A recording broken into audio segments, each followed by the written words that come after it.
Hey, Fire FC competitive parents, thank you for joining me on this May evening. Again, this is for all of you that have kids in our competitive program here at Fire FC. My name is Nick Gumpert. I'm the club education coordinator. Happy to be back in Grand Junction. Grew up in this club, played for this club, coached in this club, and went off to LA for almost in around 7 years, and now I'm back. And this is one of my roles coming back, is to facilitate these conversations with you as parents, just to present some ideas, not tell anyone how to parent, just to give some different perspectives on ideas to think when parenting. I also work with your sons and daughters once every other month within the sports psych piece that I'll delve into here in a little bit. And then I also work with our coaches, and I work with them once a month to have an in-house education program set up to continue to keep their wheels turning as competitive coaches. So with that being said, let's get started. This is my son, Diego. Wanted to share a picture of him because I often get asked, Nick, do you want him to play soccer? Do you hope he plays soccer? And I think at the end of the day, my most important thought regarding that is I want him to find something he loves as much as I loved soccer. So if that's soccer, great. But I think that's for all of us as parents, right? It's a challenge to maybe encourage things that we don't understand as well or didn't grow up doing. Nonetheless, if he finds his path loving something as much as I loved soccer, job done. And now it's my job to facilitate that. So I wanted to start it off to make it personal. And so again, he's going on 18 months and couldn't be more proud to be where I am with him. Here are probably the two most popular questions any parent, sibling, relative asks your son or daughter, right? Hey, did you win today? And if they don't ask that one, it's how many goals did you score, especially if they're an attacking player, right? So I wanted to start this conversation with our first parent engagement get together being this, because I think there are such better questions we can ask our kids, ask our friends as kids, whoever you're interacting with after games. But what do better questions sound like? They sound like this. What did you do to get better? What did you get better at today? Maybe that's a training after a training question. What did you learn today? That could be a game or training question. Did you give your best effort? Those are now becoming controllables, and now you're focused with your questions based around things, again, A, they can control, and two, it's about the performance. It's not about a result, right? Because at the end of the day, when your kids aren't playing the sport anymore, they're not going to remember the results. They're going to remember, did they create the habits, and did you help instill those habits that are transferable, whether it's from a sport to a job to life, etc. Right? So are you asking questions about metrics and things that you measure, again, goals scored and wins and losses, or are your questions based around their performance? So things to be mindful of as you navigate this parenting world that you do day in and day out. Here's how I want to summarize this slide or conclude it. Kids start doing things for the joy of it, right? They're 5, 6, 7 years old. It's so easy for them to latch on to things they love so much. Then when they get better at something, they get attention for that. They get attention for getting better. Not right or wrong, it's just reality, right? Then they do things to sustain that attention or to get more of it. And if they don't get that attention, whether it's in that sport or from the same social group, what do? They start seeking other avenues to get it from somewhere else, right? So again, be mindful of the questions we pose to them. And if we always start with, did you win today? And how many goals did you score? And again, the metric side of it, it's subconsciously molding our sons and daughters to saying that means the most, when in reality, it doesn't, right? So again, just be careful as we all continue to get better for our kids and help them navigate their spaces. Player sports psych sessions. Again, I alluded to this in the beginning. I'm holding these once every other month. So I did my first one with all players. This is not gender specific. I made it open to from U11 to U18 competitive players at Fire FC. That first one dealt with building our inner voice as an athlete. And how do we talk to ourselves? How is it a voice, that inner voice that we all have, whether you're an athlete or not, right? You have it as a parent. Is it a voice that helps build you up, or is it a voice that breaks you down, right? How does it speak to you? Those are things that we have control over, and that was the premise of my first sports psych session with our players. Our next one, I haven't decided yet. That's coming up in June, but thinking about performing under pressure, mindset. We all have a fixed mindset and a growth mindset. Talking about maybe competing and comparing that you'll get a snippet of here as parents here shortly. So I haven't decided yet, but just know I'm providing that as a part of my role here at Fire FC to facilitate that conversation and on a regular basis. Again, I'm doing it once every other month. So it's not that often. Nonetheless, just know that our club is facilitating opportunities to help your sons and daughters grow their sports psych facet, because it's one of the four biggest pillars, of four main pillars, I should say, for a soccer player. You have the technical, how good are they with the ball? They get that a lot at the training session, right? Every multiple times a week. Tactical, what is their decision making? That's, again, most coaches address that one really well. The physical, are they in good shape? You have to facilitate that within any soccer training session. And then you have the mental piece. It's a really difficult one to have purpose and intent on the soccer field to develop. So again, I'm helping our coaching staff and helping you as parents to try to facilitate and check that box off better than what we have so far.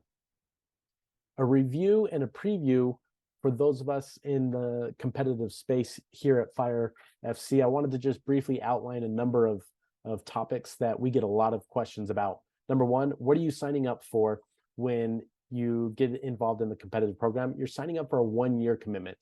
That's the expectation that we have as a staff for all of our players. Understandably, each family is a little bit different, but nonetheless, that's our standard, is that when you are coming to tryouts, you are coming to try out for that full playing year. Obviously, the exception being if you're in high school, right? Because what boys play club in the spring, high school in the fall, girls vice versa. So again, from U11 to U14, that is the expectation. Can your kid play another sport? Yes. We're not telling you as a family, you cannot do that. With that said, we are expecting, if you're playing competitive soccer, that you're dedicating and showing that commitment for training sessions and games to the best of your ability, right? And again, it goes back to how are we molding our sons and daughters to stay committed to something that we sign up for. So that's the expectation there. That includes spring breaks, school breaks, all of those new breaks that are coming into play in the education system. Soccer doesn't take those breaks, right? So again, we're not saying you can't take vacations and have getaways, but we are saying as best you can, plan around and plan accordingly, because it's competitive soccer. You live in Grand Junction, Colorado. I grew up playing here. I know the travel that it takes to sustain and to grow as a player. And when you do need to miss or have to miss because you plan that family trip 6 months out, communicate. We never get in trouble for communicating too early and too much, right? We do get on each other's nerves for not communicating enough, which is one of the main reasons why I'm facilitating this parent engagement opportunity, is to keep the conversation going so you know what the expectations are when we get involved playing for Fire FC. Playing up, that's a big question we get, and a common question we get. Hey, I think my son or daughter should be playing up because they're doing so well. Define doing so well, right? So that defining is up to our staff, not up to parents. Again, we are licensed within this space and have a ton of working hours in this space. So please trust the staff to identify those players. Sometimes we'll need to agree to disagree, right? That's competitive sports. And that's the reality sometimes. But with that being said, know that any opportunity for a kid to play up will come from our staff, will be facilitated by our staff, and with both coaches involved. So if your daughter is getting moved up from Coach Danny's team up to Coach Matt's team, it's not one or the other that you should talk to. It's both of them that you would talk to. And again, they should be reaching out to you as the parent. It should not be started by the parent. Okay, so again, the staff communicates very well. They've been together for many years. So there's not going to be any room really for coaches to not know player pools and to have a clear line of communication. But again, those are ID by staff. What do they choose though? Because sometimes you might say, well, they're not the best player on the team. That's one of the categories, but maybe it's an injury situation. Maybe I really need a left back because the 2 or 3 kids that I had there had injuries and have other commitments and aren't able to play. Maybe I need to bring a player up solely based on position specific. And maybe that kid that I'm bringing them up from, they're not the best player on the team. That's going to happen. But again, that's the context that we have that we're not going to share with all parents. So just be mindful of that as we navigate as a staff those decisions being made throughout a season. With that being said, feel free to ask questions. And it's our responsibility to be transparent. There are no secrets here at Fire FC, and I think that's one of the things we definitely pride ourselves on is being open and honest. So that's how playing up opportunities come about, is from staff-led discussions and identification. Issues come up inevitably every season. It happens. First line of communication with the coach and your son or daughter. I think that's the most healthy environment. They are 11, right? But especially as they get 12, 13, 14, what's the precedence we're setting, right? They need to be responsible and have input regarding any situation that may need to be addressed. So my suggestion is bring your son and or daughter to be a part of that conversation if the issue lies with them, as well as yourself and or significant other and the coach. I did not include our executive director in there for a reason. That is not the first line of contact when you have an issue or a complaint or a disagreement, right? Have it with your coach first, because that disagreement is with the coach. We talk about being honest with our kids. Let's make sure we're modeling that behavior, not just having our language come out one way and our actions speak another way, right? So be mindful of that. You should I know not all coaches provide individual evaluations. Most of them do. When it comes to weekly emails, I don't know if that's not a standard set throughout. I know all of the staff. Nonetheless, you should be hearing regularly. And I would pose this suggestion to you: know what regular means for your coach. This is where people differ a little bit, right? We all have our quirks, or we all have our expectations that we set for ourselves that not everybody else has the same, right? So knowing that, I would encourage you as a parent to say, hey, how often can we expect to hear from you, coach? And how? Is it through email? Is it by text? Is it by an app on our phone that we need to download? Those are important questions to have answered going into a season. But I would very much encourage you to have or pose that question at your preseason meeting, again, for everybody involved, assuming the coach doesn't already bring it up. I touched on this earlier, but just want to reiterate for you as parents, know that your coaches are getting monthly in-house coaching education. I help facilitate that and lead that because I think that's an important piece for us being in this industry, is, again, not becoming stagnant for your sons and daughters' best interests, right? I know I wouldn't want that for my kid if he played, is to have someone who had the same ideas as 1995. I think we should evolve, right? It's our responsibility to evolve. So know that your coaches are evolving and that we're facilitating that as a club. Summer programs. What other opportunities might there be for your son and or daughters that are playing here at Fire FC competitively? Well, let's start specifically with summer programs, because that's right around the corner. You've got Summer Elite. So if your kid is going into their junior year and or maybe they're in college already and they're coming back home into Junction and want some training, Summer Elite is a program they can sign up for. You have our competitive technical program that they can be a part of. You've got a goalkeeper camp if it's position specific. If they're in the high school ages, we have a 7v7 league. That's high school and adult league combined. That'll be this summer. So there are options. Be mindful of those options. When it comes to us as a club communicating with you as parents, you're going to have this platform twice a year where I'm going to help facilitate ideas and perspectives. Once in May, obviously I'm doing it here, and then once in November. So we're going to keep this open line of communication there for you as parents. Know that we have social media. If you didn't know that already, we're on Instagram, we're on Facebook, and YouTube. That's where this will be living after this meeting, is in YouTube, for you to use it as a resource and go back to it. Hold us accountable to make sure we're following through with what we say we're going to do. We have a monthly newsletter that just got released yesterday for the month of May. We release that once a month. What's in it? You've got news on competitive programming, specific seasonal programming, information for you as parents, what we're doing as a club, how we're involved in our community. We have a specific snippet in there for our Spanish-speaking community. So I like to think we do a pretty good job in our monthly newsletter to cover many bases. So just know that that's another line of communication that we have. And the website, gjsoccer.org, is always a great resource that is going to have virtually all information that you're going to need as a parent to facilitate anything within the competitive landscape. If you have specific questions, reach out to the soccer office, and you're going to have someone there Tuesday through Friday able to answer specific questions you may have.